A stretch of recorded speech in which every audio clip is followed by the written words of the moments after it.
অর্ধবার্ষিক পরীক্ষা 2025 যারা নবম শ্রেণীতে পড়াশোনা করতেছ তোমাদের অর্ধবার্ষিক পরীক্ষা অলরেডি শুরু হয়ে গেছে। সো আজকের ভিডিওতে আমরা দেখব অর্ধবার্ষিক পরীক্ষার সাজেশন। তোমাদের যে 100 মার্কের অর্ধবার্ষিক পরীক্ষাটা হবে তার সাজেশন আজকের ভিডিওতে আমরা সম্পূর্ণ দেখব। সম্পূর্ণ গণিত বই থেকে তোমাদের 100 মার্কের পরীক্ষা হবে, তার মধ্যে 30টা এমসিকিউ এবং 2 মার্ক করে 10টা প্রশ্ন থাকবে, 20 মার্ক, 20 এবং 30 50, আর সৃজনশীলে থাকবে 50। 8টা সৃজনশীলের মধ্যে তোমাদেরকে 5টা সৃজনশীল দিতে হবে। তো তোমাদের এভাবে 100 মার্কের গণিত পরীক্ষাটা হবে। তো প্রথম অধ্যায় বাস্তব সংখ্যাটা থাকবে, এটা থেকে এমসিকিউ থাকবে, কোনো সৃজনশীল আসবে না। আমি কিন্তু এই ভিডিওতে অধ্যায় ভিত্তিক সম্পূর্ণ গণিত অধ্যায় ভিত্তিক সাজেশন দেওয়ার চেষ্টা করতেছি। তোমরা অবশ্যই এই সাজেশনগুলো দেখে ফলো করো। এরপরে হলো দ্বিতীয় অধ্যায় সেট ও ফাংশন।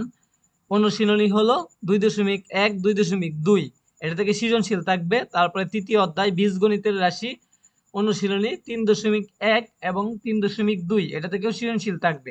এরপরে চতুর্থ নম্বর অধ্যায় সূচক ও লগারিদম। অনুশীলনী হলো 4.1 ও 4.2। তারপরে ষষ্ঠ অধ্যায় রেখা, কোণ ও ত্রিভুজ।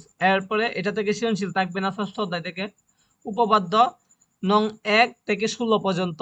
এরপরে অনুশীলনী 6.1 6.2 6.3।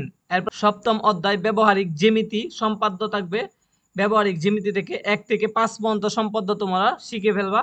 এরপরে অনুশীলনী হলো 7.1 7.2। নবম অধ্যায় ত্রিকোণমিতিক অনুপাত 9.1 অনুশীলনী। এরপরে 16 নম্বর অধ্যায়টা হলো পরিমিতি। পরিমিতি হলো 16.1 16.2। এরপরে একবারে 17তম অধ্যায় হলো পরিসংখ্যান। পরিসংখ্যানতে অবশ্যই একটা সৃজনশীল থাকবে, উদাহরণ 1 থেকে 15 পর্যন্ত পড়লেই তোমাদের হবে। আশা করি তোমরা এই সাজেশনগুলো থেকে আসবে। অবশ্যই তোমরা এগুলা ফলো করবা এবং ভালো করে পড়ে শেষ করবা। এবং তোমাদেরকে যে যে অধ্যায়গুলা এইখানে সবগুলো অধ্যায়ের মধ্যে যে যে অধ্যায়গুলো তোমাদেরকে স্কুলে বেশি বেশি পড়ানো হয়েছে এবং ক্লাস করানো হয়েছে সেই অধ্যায়গুলা থেকে তোমাদেরকে স্যারেরা প্রশ্ন করবে। আশা করি তোমরা গণিত সাজেশন পেয়েছ। পরবর্তী অন্য সাবজেক্ট সাজেশন দিব, তোমরা কমেন্ট বক্সে জানিয়ে দেও কোন সাবজেক্টটা সাজেশন চাও।